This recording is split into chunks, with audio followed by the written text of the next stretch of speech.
Di Bandara Kuala Pembuang kan melayani penerbangan 2 kali seminggu. Untuk penerbangan perintis. Nah, saya mau nanyakan Pak, kenapa nggak diadakan langsung penerbangan komersial aja Pak? Pesawat yang lebih besar mungkin gitu. Oke. El Podcast Bandara Kuala Pembuang, ready for takeoff.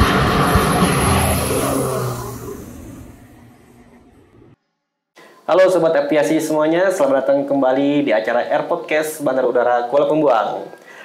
Kembali lagi bersama saya Niklaus, dan pada hari ini kami telah mengundang Kepala Bandara Udara Kuala Pembuang, yaitu Bapak Muhammad Haridin. Selamat datang Bapak. Oke, terima kasih telah diundang di acara Air Podcast Bandara Kuala Pembuang ya. Oke, baik Bapak. Untuk mempersingkat waktu, langsung saja ini ya Pak ya. Boleh, saya lanjut. mau bertanya nih Pak. Tentang Bandara Kuala Pembuang secara umum. UPBU itu apa sih Pak? Ya, oke, baik. Makasih ya. Jadi UPBU itu singkatan dari Unit Penyelenggara Bandar Udara. Oke. Dulu itu namanya Bandar Udara, tapi karena ada peraturan baru, jadi si organisasi jadi diganti namanya, jadi Unit Penyelenggara Bandar Udara. Unit penyelenggara. Nah, biasa disingkat UPBU. UPBU. Nah, UPBU sendiri itu satu unit pelaksana teknis di lingkungan Kementerian Perhubungan, di mana dia berada di bawah dan bertanggung jawab kepada Direktur Jenderal Perhubungan Udara. Nah, UPBU sendiri dipimpin oleh seorang kepala kantor. Untuk Bandara Kuala Pembuang ya saya sendiri kepala kantornya. Nah, ini berdasarkan PM 40 tahun 2014 tentang struktur organisasi tata kerja kantor unit penyelenggara bandar udara. Itulah keberadaan UPBU itu. Iya. Jadi kalau secara singkat itu ini instansi vertikal. Instansi vertikal. Supaya masyarakat tahu bukan instansi di bawah pemerintah daerah, enggak, ini vertikal. Iya. Instansi pusat. Instansi pusat. Nah, seperti itulah. Oke. Nah, Baik, kemudian untuk tugas unit penyelenggara bandar udara ini apa aja Pak?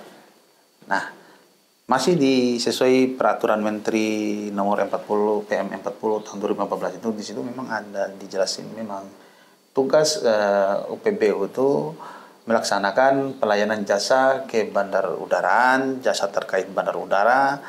Ketiganya itu melaksanakan kegiatan keamanan, keselamatan dan ketertiban penerbangan di bandar udara yang belum diusahakan secara komersil. Nah, Bandara Kuala Pembuang ini masih di bawah UPT Kementerian Perhubungan tadi kan. Itu tugas secara tugas UPBU. Tugasnya. Nah, gitu. Oke, baik Pak. Mungkin ini terlalu teknis untuk penerbangan ya Pak ya.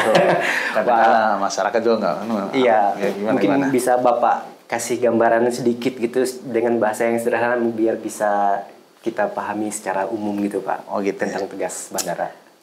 Terkait tugas kan tadi disampaikan ya. Pertama itu melaksanakan tugas pelayanan jasa ke bandar udara. Jasa ke bandar udara itu apa sih sebenarnya? Di Undang-Undang Nomor 1 Tahun 2009 tentang penerbangan sebenarnya jelas di situ. Nanti mungkin penonton bisa membuka Undang-Undang Nomor 1 Tahun 2009 tentang penerbangan.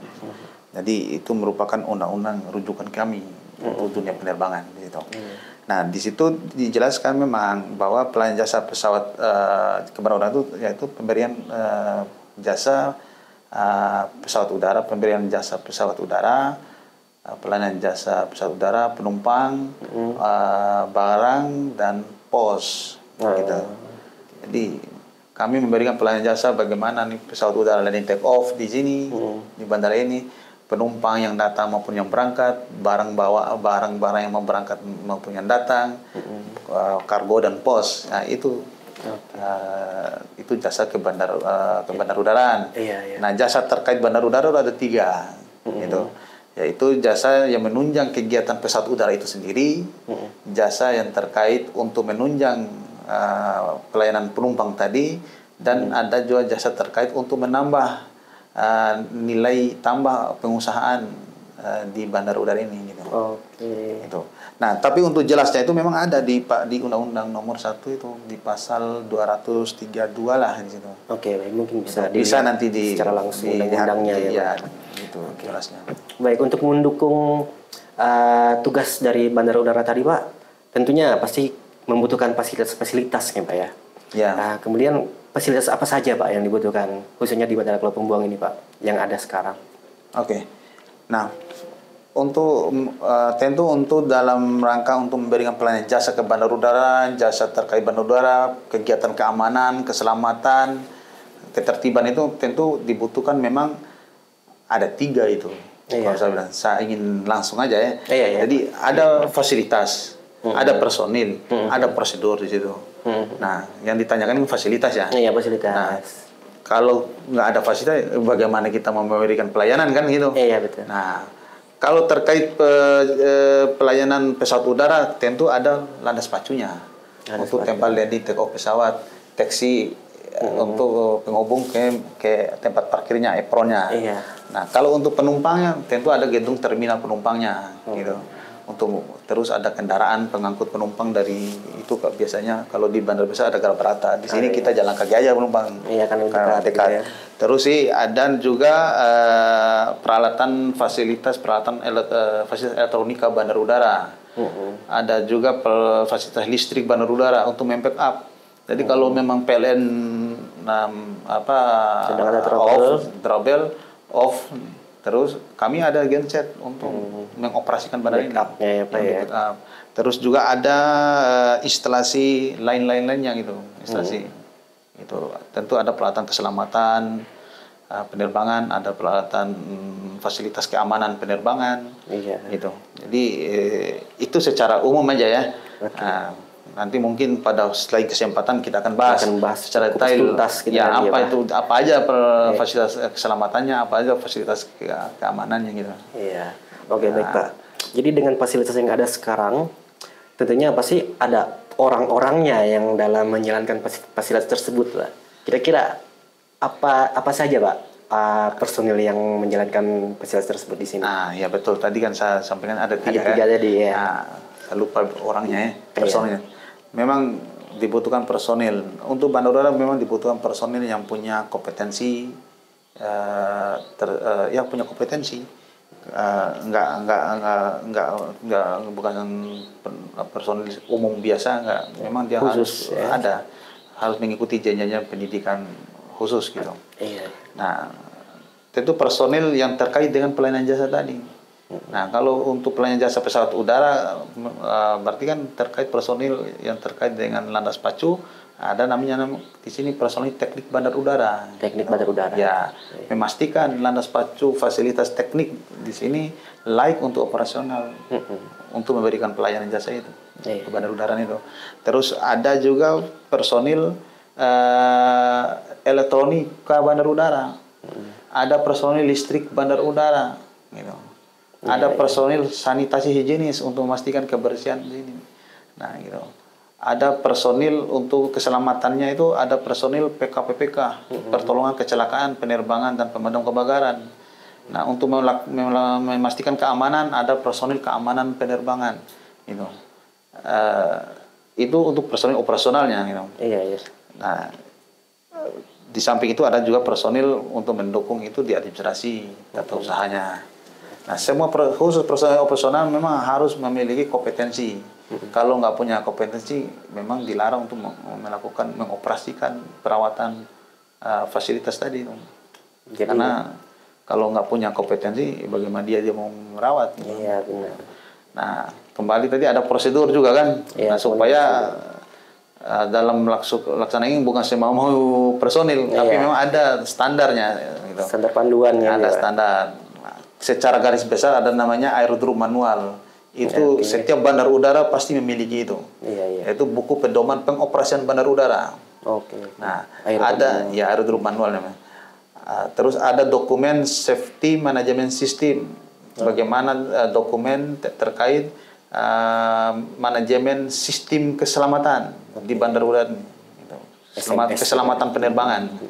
Ada namanya dokumen airport security program, dokumen program keamanan bandar udara untuk memastikan keamanan. Terus ada dokumen airport emergency plan untuk memastikan, dokumen yang berisi memastikan apabila terjadi emergensi ada langkah-langkah mitigasinya, langkah-langkah penanggulangannya. Gitu. Dan ada dokumen SOP lainnya yang terkait dengan semua fasilitas dari tugas personel tadi. Oke. Gitu. Artinya segala kegiatan operasional sudah ada panduan dan sudah diatur dengan undang-undang semuanya ya Pak ya? Ya, ada semua. Baik Pak, untuk pertanyaan selanjutnya Pak. Saat ini di Bandara Kuala Pembuang kan melayani penerbangan 2 kali seminggu untuk penerbangan perintis. Nah, saya mau nanyakan Pak, kenapa nggak diadakan langsung penerbangan komersial aja Pak? Pesawat yang lebih besar mungkin gitu. Oke. Memang betul disampaikan tadi kan di bandara kita ada 2 kali penerbangan tuh. Itu penerbangan perintis, yaitu setiap hari Senin dan hari Jumat. Nah, rutenya itu ke Banjarmasin 2 kali, yaitu di Senin sama Jumat. Dan yang ke Palangkaraya 1 kali, yaitu di hari Jumatnya. Nah, itu semua penerbangan perintis. Pertanyaannya tadi, kenapa nggak komersil yang reguler gitu, atau yang kayak Wings Air atau segala Wings besar gitu kan? Sebenarnya karena demand penumpangnya masih kurang, sehingga pesawat komersil itu kalau masuk mau melayani ke Kuala Pembuang itu belum menguntungkan, gitu. Karena tingkat pertumbuhan penumpangnya masih kurang, gitu. Bayangin ini yang ke Banjar aja kan ya, dengan Grand Caravan ini kan kapasitas 12 seat. 1 minggu kan 2 kali. Berarti kalau full terus kan boleh 24. Sementara kalau masuk pesawat ATR 72 itu kan 72 seat. Nah, itu jadi tingkat pertumbuhan penumpangnya masih kurang.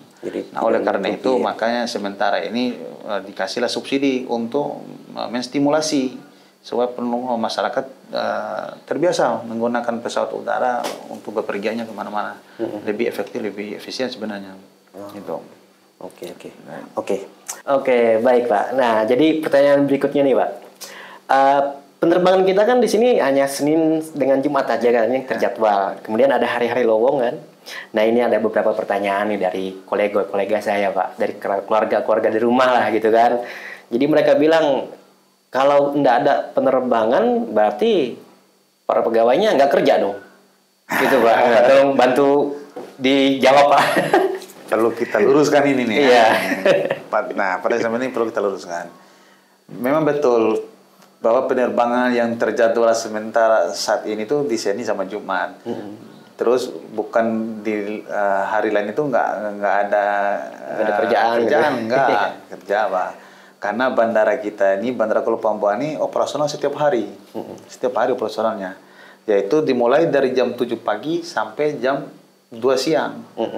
Nah, sementara personilnya sendiri masuknya itu, personil operasional ini masuknya itu mulai dari jam 6 pagi sampai jam 3 sore. Jadi mereka 1 jam sebelum jam operasi udah masuk, 1 jam sudah jam operasi sudah masuk. 1 jam sebelum operasi itu tujuannya itu untuk memastikan bahwa fasilitas peralatan itu layak untuk diberikan pelayanan. Gitu. Begitupun juga 1 jam sesudah untuk memastikan kalau ada penerbangan terbang di last minute jam operasi, kita nggak tahu dia mau kembali kan. Pada saat dia kembali, kita masih standby. Gitu. Jadi setiap hari ada standby. Gitu. Personil kerja. Kerja apa dikerja kalau tidak ada pelayanan pesawat? Tentu memastikan melakukan pemeliharaan, perawatan, standby. Gitu. Fasilitas yang ada gitu. Baik, jadi bukannya kita tidak kerja, jadi kita terus selalu sedia tetap ini.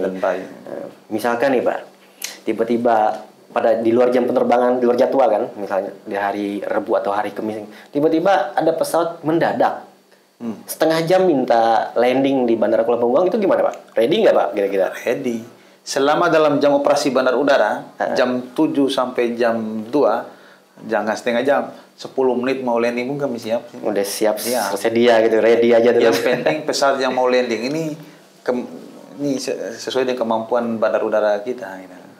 Kemampuan kita kan maksimal kan ATR 42. ATR 42 ya. Gitu. Oke, dengan panjang runway. Iya, iya. Dengan catatan terbatas ya. Gitu. Oke, seperti itu. Oke, baik. Jadi sudah terjawab sudah ya. Ya, jadi jangan dibilang pegawai bandar itu nggak kerja kalau nggak ada penerbangan. Justru jangan setengah jam, 5 menit. Ini pemberitahuan kami mau landing ini. Ya ready, siap. Udah ready, siap. Nggak ada lagi harus siap A, B, C, nggak ada. Tidak ada alasan. Kami udah siap. Gitu. Oke, mantap. Oke, baik Pak. Nah, ini Bandara Kuala Pembuang kan sekarang menjadi koordinator wilayah untuk perintis ya Pak ya? Iya, betul. Untuk perintis. Pasti banyak orang yang nggak tahu nih. Perintis itu tugasnya apa saja sih Pak? Nah, memang betul bahwa Bandara Kuala Pembuang ini ditunjuk sebagai diberikan nama suatu penghormatan kita ini diberikan ditunjuk sebagai koordinator penyelenggaraan angkutan perintis di wilayah Kalimantan Tengah. Nah, tugasnya itu yang sesuai dengan namanya koordinator, mengkoordinir penyelenggaraan angkutan udara perintis di wilayah Kalimantan Tengah, di bawah wilayah Kalimantan Tengah khususnya ya. Yaitu dimulai dari perencanaan penyelenggaraan angkutan udara perintis, merencanakan, melaksanakan, melakukan pengawasan, melakukan evaluasi, dan menyiapkan kelanjutan untuk penyelenggaraan angkutan perintis di wilayah ini. Nanti terus berlanjut terus ya Pak? Ya, lanjut terus. Oke. Gitu. Untuk sekarang jumlah angkutan udara perintis yang di bawah koordinator Kuala Pembuang itu bandara apa aja Pak? Nah, saat ini ada sekitar 5 rute yang kami layani di sini, rute penerbangan perintis ya. 1, Kuala Pembuang Banjar itu sendiri 2 kali seminggu, yaitu Senin sampai Jumat itu. Terus ada Kuala Pembuang Palangkaraya, pergi pulang pergi kan. Terus yang ketiga itu ada Banjarmasin Kuala Kurun 1 kali seminggu, ada Banjarmasin Tumbang Sambah 1 kali seminggu. Terus ada Palangkaraya Muara Teweh 2 kali seminggu. Jadi, nah kami melakukan koordinir penyelenggaraan angkutan perintis itu. Kita akan berkoordinasi dengan pemerintah daerah di rute itu sama ke bandaranya. Untuk memastikan penyelenggaraan angkutan perintis itu berjalan dengan baik, dengan lancar ya Pak. Ya. Nah di Kalteng ini kan bandaranya kan banyak nih Pak. Ya. Tadi disebutkan Bapak ada Kuala Kurun, ada Tumbang Sambah, Muara Teweh, Kuala Pembuang.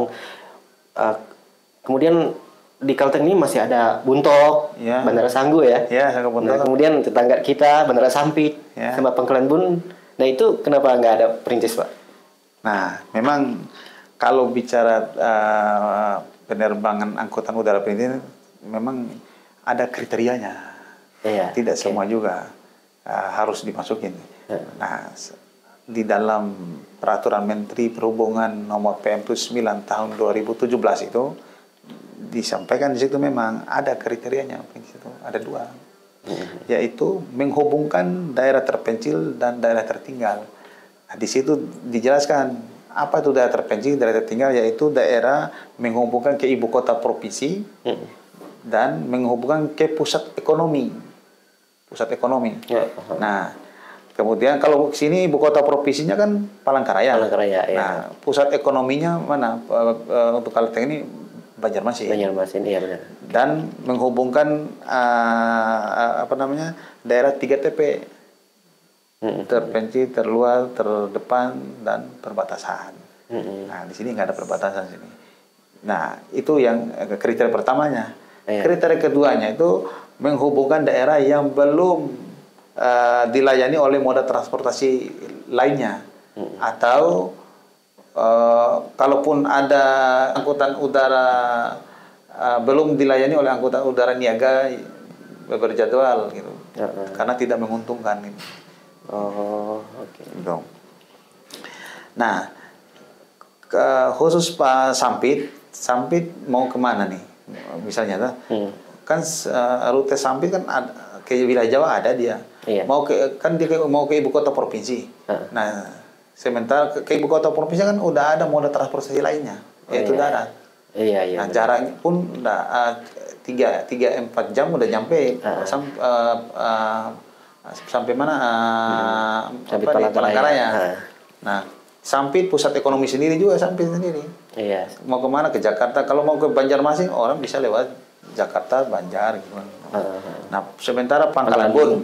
Nah, Pangkalan Bun ke ibu kota provinsi memang dulu pernah dilayani oleh reguler memang waktu sebelum Covid. Reguler. Ada penerbangan regulernya ke Palangkaraya, Pangkalan Bun tuh. Nah, saat ini belum yang regulernya udah nggak ada. Nah, memang mereka udah dari pihak Pangkalan Bun mengajukan untuk tahun depan. Kami udah usulkan untuk tahun depan akan ada lagi ke Palangkaraya, ke ibu kota, karena jaraknya dari Pangkalan Bun ke ibu kota lumayan ya. Sekitar lebih dari 8 jam.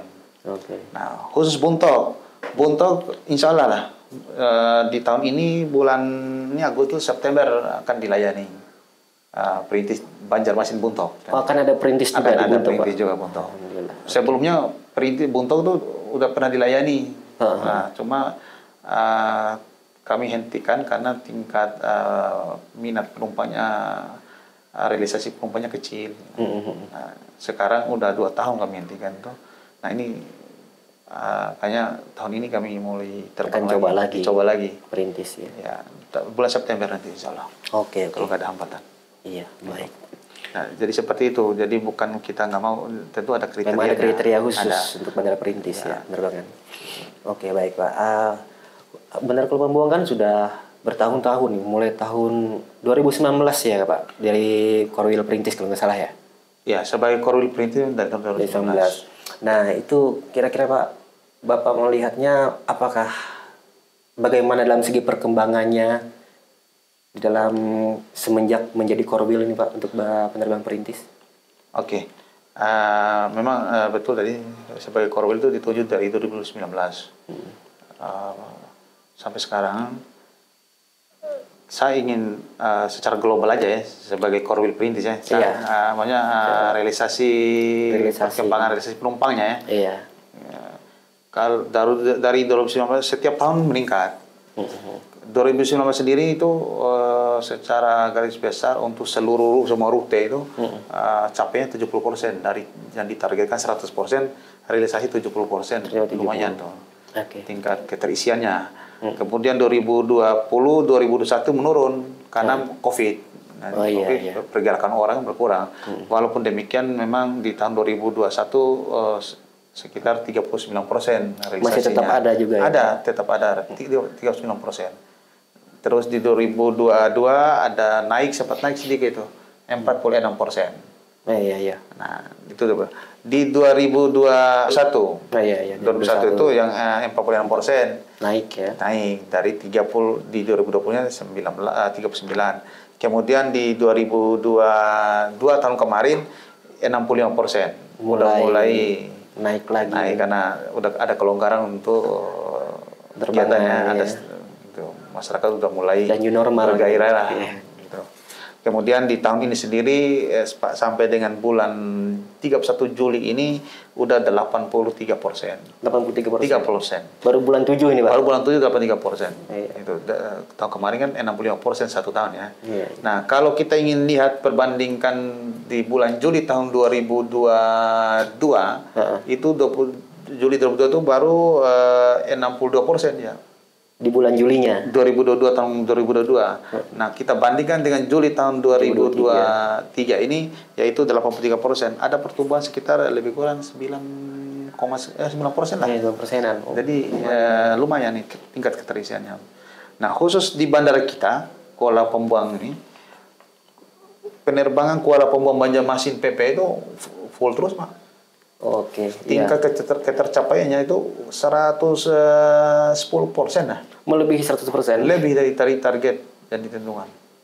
Dan sampai bulan Juli ini ya. Ya. Sementara yang Palangkaraya Kuala Pembuang ya sekitar 70-an%. 70-an%. Biasanya dulu di bawah 50. Jadi artinya begini, masyarakat udah mulai merasakan bahwa tingkat efektivitas, efisiensi untuk perjalanan itu ke Banjar mau ke Palangkaraya ini menggunakan pesawat udara lebih efektif. Iya, cuma 60 menit lah ke Banjarmasin. Iya. Kita Palangkaraya juga segitu 60 menit. Kalau kita naik darat dari Kuala Pombo 60 menit mah baru sampai ujung Pandaran. Masih berapa jam lagi? 13 jam kan lebih kurang dengan singgahnya kalau sampai Banjar. Jadi sangat menghemat waktu betul. Dari segi anggaran juga harganya masih seimbang dengan biaya darat. Masih kurang lebih bisa bersaing. Masih bersaing. Gitu. Bahkan sekarang nih, ini contoh aja ini, saya dilaporin nih, untuk Jumat depan udah full. Jumat depan udah full. Jumat minggu depan itu loh. Jumat besok ini full juga. Gitu. Jadi sekarang sudah dari jauh hari orang udah pesan duluan. Gitu. Banyak ya para teman-teman di sini. Iya. Apa masih ada seat nggak Pak? Nanya-nanya. Saya coba cek dulu. Ternyata udah full. Ya begitulah. Artinya bagus lah nih. Iya. Harapan ke depan ya. Mudah-mudahan kita ditambah lagi lah satu frekuensi lagi tahun depan lah. Jadi 3 kali seminggu ke Banjarnya, terus ke Palangkaranya 2 kali gitu. Iya. Oke. Amin, Pak. Dan seperti itulah.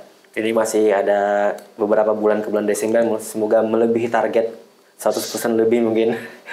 Ini 100 untuk rute Banjarmasin ini normal nih. Dari mulai awal Januari sampai sekarang memang progresnya realisasinya di atas 100% terus. Jadi semoga ke depan makin tambah bulan juga makin nambah juga. Iya, makin nambah. Biasanya di akhir tahun itu selalu naik permintaan. Karena di Nataru di Natal tahun baru naik. Masa mudik ya, Pak ya. Masa orang liburan ya. Nah, ya. Oke, baik Pak. Sebenarnya masih banyak yang pengen kita obrolin. Ya. Tapi mungkin bisa kita obrolin di episode selanjutnya. Jangan sekaligus ya. Jangan sekaligus. Kalau habis sekarang mungkin nanti agak kelamaan durasinya. Betul ya. Oke, baik Pak. Untuk mengakhiri saya ucapkan terima kasih banyak Pak atas waktu dan kesediaannya untuk menjelaskan kepada kita, terutama yang jam kerja tadi yang dikira kita nggak kerja itu. Nah iya itu perlu memang masyarakat harus tahu gitu kan, sudah terjawab. Iya. Oke, baik Pak, terima kasih banyak Pak atas kesempatan yang telah diberikan Pak. Saya juga sampaikan terima kasih kepada tim Air Podcast Bandara Kuala Pombo ya. Siap. Semoga Air Podcast kita ini terus berkembang ya. Iya, amin. Saya apresiasi lah pada rekan-rekan tim ini punya inovasi, kreativitas ya. Oke. Ya, saya juga sampaikan kepada masyarakat, semoga informasi yang kami berikan di Air Podcast Bandara ini menjadi nilai tambah lah untuk meningkatkan kepercayaan masyarakat untuk menggunakan pesawat udara dalam bepergian kemana-mana gitu. Mungkin kami terus meminta dukungannya ya. Iya, terus dukung terus ya, biar kita lebih maju lagi. Dan demikian ya. Sekali lagi saya terima kasih. Oke, baik Pak. Oke, baik Sobat Aviasi, terima kasih telah mengikuti channel kita dan menonton video ini dari awal sampai dengan akhir. Di akhir kata, saya terus mengingatkan kepada Sobat Aviasi semuanya untuk terus ikuti channel kita dan episode-episode selanjutnya. Dan jangan lupa like, komen, subscribe, dan share. Terima kasih. Salam penerbangan. Air Podcast Bandara Kuala Lumpur, ready for takeoff.